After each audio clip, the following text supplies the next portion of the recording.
Kanda kubwire zimwe muzo tuvura. Eko. Turavura ingwara ya diabete. Aho umuntu usanga afise isukari nyinshi mu mubiri. Okay. Kuhabaho ufise isukari nyinshi mu mubiri. Nkuko hariho no usanga afise isukari nkeya mu mubiri. Abo bose turabafasha. Mukoresha iyo miti kama. Ego, kuko imiti kama iri efficace cyane kumanura isukari. Canke se kukongereza ingaburo isukari kaduga ukagira ikwiranye n'umubiri ukeneye. Okay. Arabafise ingwara za estoma. Turafise ingaburo kama tubaha bagakira. Arabafise ibibazo vy'amarozi novuga nk'ibi biti shano baguha ukaryama ukamererwa nabi mu nda. Turafise imiti tuguha ikabidesinfecta bikaba ubusa. Okay. Ukagarukana inguvu. Ari abantu bashakanye. Kuvuga bubakanye. Takirangura amabanga neza muhira. Yego. Abo novugamwo nk'abagabo bagira ibibazo byo kugira ubushake buke, gucika intege no kurangiza vuba. Abafasoni nabo kenshi iyo bikinishije nabo barikinisha mutaha. Okay, yes. Reka tubaramutse cyane tubaye ikaze, tunabifuriza amahoro y'Imana n'abantu maze yiyongereka amagara meza n'amafaranga. Okay, mwahisemo neza, je ni Om Dishangement nkuko mubimenyereye kuri Agaciro Media. Murabizi ko twama hanini twiyagira ibiyago biri bituma twotera imbere, donc nukuvuga le développement, keshi tukayaga ku ma innovation, ku bagize réussite, ariko murabizi ko hariho n'ikindi insinzi y'urukundo aho dushaka kuyaga ibintu byo mu rugo. Yes, umunsi rero murabona yuko turi kumwe n'umuganga, reka ko muraca twidondora mu buryo bwagutse, ariko kimwe nababwira nuko numwe mu bantu bantangaje, ko murengira muraza kubimenya, ariko n'umuganga avuza imiti kama. Murabona ko ari umujene, ibyo twari tubizi kubatama. Monsieur Damien, tukuramutse cyane. Ego, murakoze cyane. Nubwo muvuze ngo Damien ko murengira mu kwidondora mu buryo bwagutse. Ego, naho mwataye ku mazina yanje nitwanda Agarukanye Damien. Nkaba mvuka mu ntara ya Kayanza Centre. Okay. Ego, ariko no mwanya ndiko ndakorera ngaho mu gisagara cya Bujumbura. Murakoze cyane. Okay, Damien, jewe nakumenye ndanakumva yuko uri umuvuzi avuza imiti kama. Ariko nashaka kumenya Damien, wari usanzwe uri umuganga cyangwa warazwe n'abasokuru umugani w'abaraho? Murakoze cyane. Ego, nsanzwe ndi umuganga mu gisata cya nutrition. Okay. Niyo mpamvu rero maze kurangiza amashuri naciye nshima kucagura cyane mu gukoresha ingaburo muti cyangwa se ingaburo kama cyangwa se imiti kama. Okay. Duhingura mu bimera Imana yaduhaye ngaha mu gihugu cyacu cy'u Burundi. Ego. Okay, Damien, kugira ngo neza na neza ufashe abariko baradukurikira, kandi twakwiza abantu b'ibikusanzwe ukorera mu gisagara cya Bujumbura, hajya galeri bayita gute? Ni Avenue de l'Iprona muri Galerie du Boulevard. Galerie du Boulevard. Umuryango wa C5. C5. Okay, Damien, vya ukweli iyo muri ko muravuza imiti kama, eske abantu barabumva? Kubera ko ivyo twari tubizi mu batama, kandi byari ko bigenda bihera, iyi generation rero hari no munsi ivy'imiti kama ntavyo yarizi. Wewe ngira ubizana ivyo ubona gute? Bo, murakoze cyane. Niyo mpamvu bivanye na generation turimwo, arakwiye ikintu cyo kugira novelation. Okay. Ivyari kera ariko biragenda uno munsi twongere tubisubize itoto cyangwa bisubireho, kuko muravye nk'igisata kijanye no kuvuza imiti kama. Yego. Kera twari tubizi ku bantu bakoze cyane basokuru na basokoroza, ariko baragiye bagenda dusigiye iryo ragi. Na cyane ko nabo babikoresha cyane kandi bakagira amagara meza. None umunsi twaje gusanga generation y'iki gihe bikeneye. Ncamba rero umwe muri benshi nk'ugwaruka bariko barakorera muri no domaine cyane. Yego. Okay, kuri Agaciro Media ku bamaze kutumenyera kenshi tuganira kuri lo development. Mbega lo development nico gihugu cyo birafise aho bihuriye? Development ni gutera imbere. Yego. Ariko wumve ko ubutunzi bwa mbere hanini n'amagara y'umuntu. La première richesse est la santé humaine. Okay. Ni kwiyo ntumbero rero iyo umuntu adafise amagara meza najya terambere kuri we cyangwa ku gihugu byo kunda. Nayo mpamvu rero dufise amagara meza dukora buri kimwe cyose cyoteza imbere umuntu n'igihugu cyamwibarutse. Yego. Damien, mu bisanzwe rero ni iki cyo kuri musanzwe mufasha abantu ababituye mubafashe? Murakoze cyane. Cyangwa donc nizihe ngwara cyangwa sinzi iyo service mutanga muyitanga gute? Murakoze cyane. Tumaze rero kwinjira muri kino gisata cyo gutangura gukoresha ingaburo muti cyangwa se imiti kama bivanye n'ubumenyi dusanzwe tubifisemo. Serivisi dutanga ni nyinshi cyane. Urabona uno munsi abantu turagwara ibigwara bivanye n'ikirere, respiration oxygene, turagwara bivanye n'amamikrobe dukura mu bifungurwa, isuku rike aho dutuye cyangwa se aho tubaye cyangwa se aho dukorera. Ku bw'ibyo rero twagiye dusanga hariho n'abashobora kugira ibibazo by'uburwayi bivanye n'amastress. Kano munsi stress zireze ni nyinshi cyane. Ni nyinshi cyane. N'amadepression peut-être. Ko bisha bituma ugira iminaniro myinshi mu mutwe. Ugasanga uno munsi urabona amahinguriro yarabaye menshi. Arahingura ibintu bagashiramwo isukari nyinshi. Ugasanga kiragira ingaruka ku magara y'abantu. Uno munsi hariho n'abandi usanga icyo novuga ko uvuga nko kubana nabi, kubaho nabi. Donc uvuze hagati y'abubatse hagati y'abantu bose muri rusange? Aha nari nkiri muri rusange, ariko n'abubatse nabo uno munsi harafise ikibazo gikomeye cyane. Nako ndavuga ibibazo dufasha abantu, turafasha ibibazo, turavura indwara zitandukanye. Reka ndakubwire zimwe muzo tuvura. Turavura indwara ya diabete, aho umuntu usanga afise isukari nyinshi mu mubiri. Kuhabaho ufise isukari nyinshi mu mubiri nkuko hariho no usanga afise isukari nkeya mu mubiri.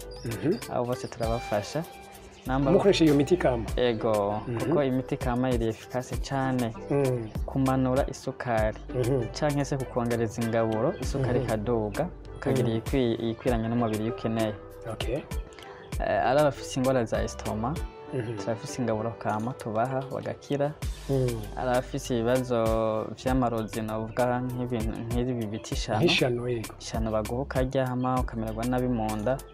Turafise imiti tuguha ikabidesinfecta bikaba ubusa ukagarukana inguvu. Ari abantu bashakanye bubakanye bakirangura amabanga neza muhira. Abo novugamwo nk'abagabo bagira ibibazo byo kugira ubushake buke, gucika intege no kurangiza vuba. Abafasoni nabo kenshi iyo bikinishije nabo barikinisha mutaha.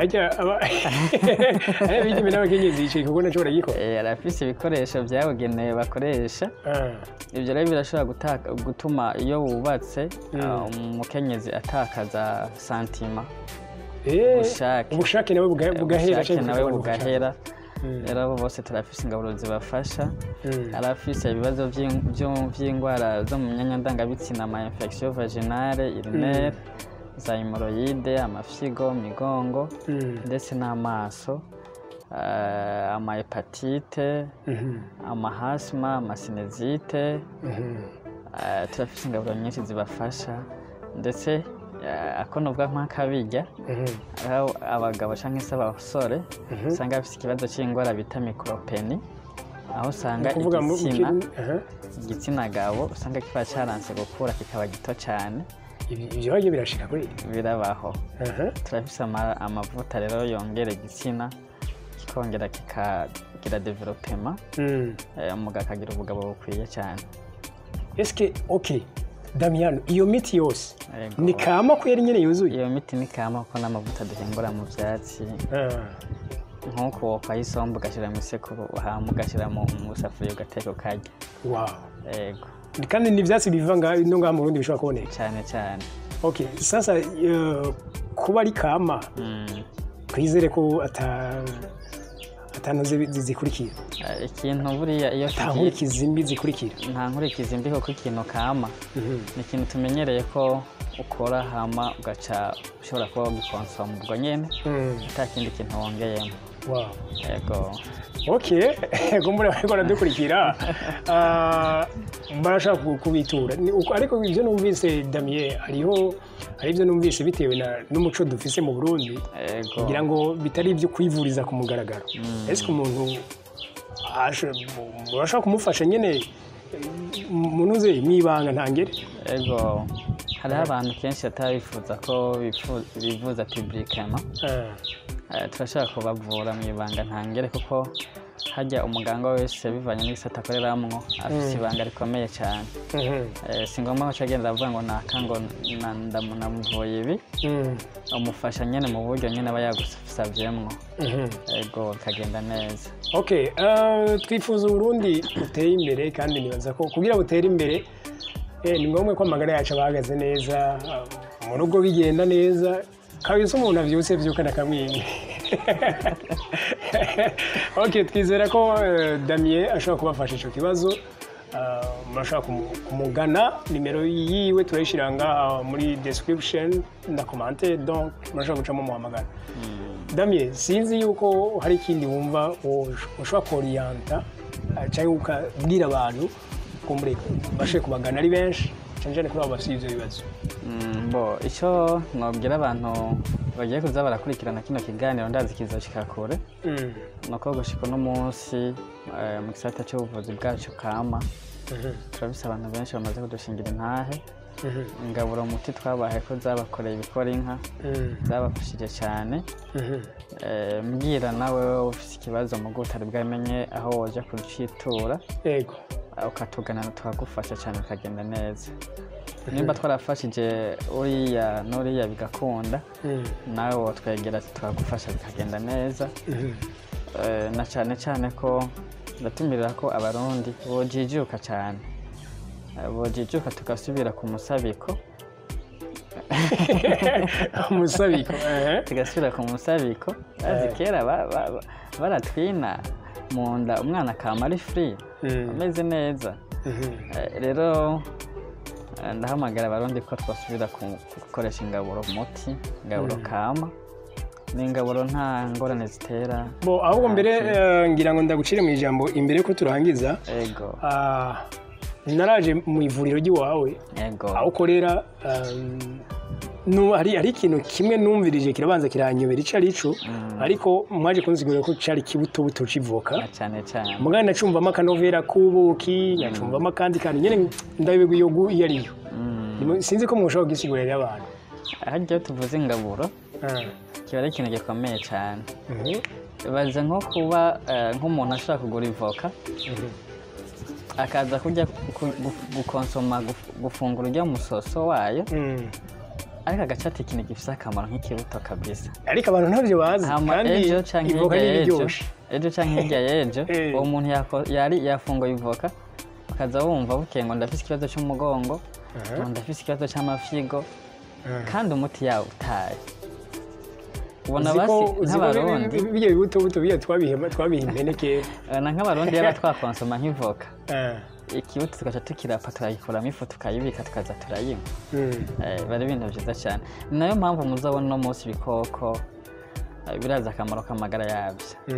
Igikoko ntikizorengana ikibuto ngo kigisige gituma gisemuraho gatoya kubera ko ibi vyatsi mubona ibikoko vyihereza kenshi birabikingira ibigwara by'ibivyimba mu nda ibintu by'amakanseri kimungu n'ibindi biza vyinshi. Ariko twebwe dufata ibyo mfashije umubiri gaca tuza kubita. Niyo mpamvu uzabona no munsi abantu twibwira ngo turajya neza badufungura neza akari turushize ko amagara yacu uca usanga twihereza ibintu biza kutwongereza imivyibuho irengeje.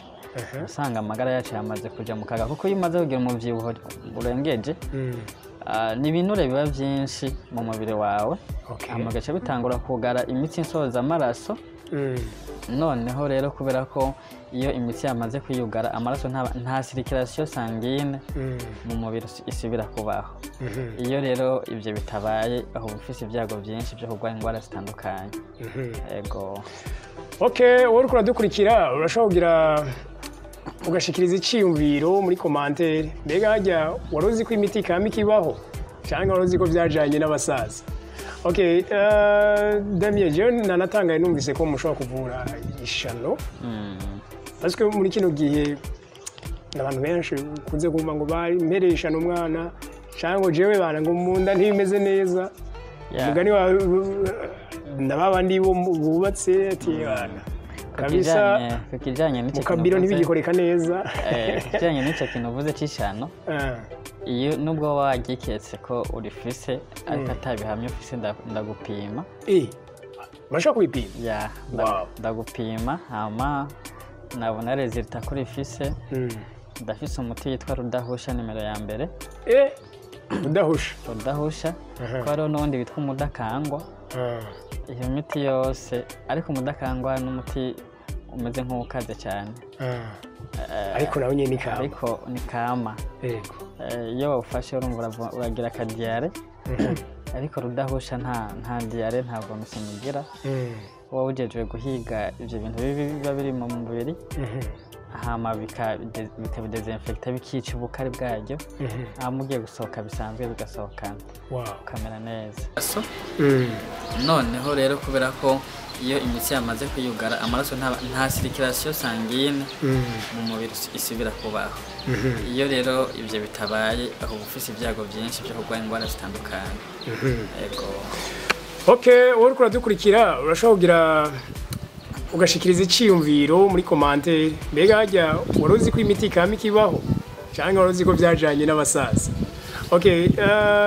Damien je nanatangaye numvise ko mushobora kuvura ishano parce que muri kino gihe n'abantu benshi kunze kumva ngo bari ishano umwana cyangwa jewe bana ngo munda ntibimeze neza umugani wa nababandi bo bubatse ati bana kabisa mukabiro ntibigikoreka neza kijanye n'icyo kintu uvuze cy'ishano iyo nubwo wagiketse ko urifise ariko atabihamye ufise ndagupima urashaka kubipima ndagupima hama nabona resultat ko urifise ndafise umuti yitwa rudahusha nimero ya mbere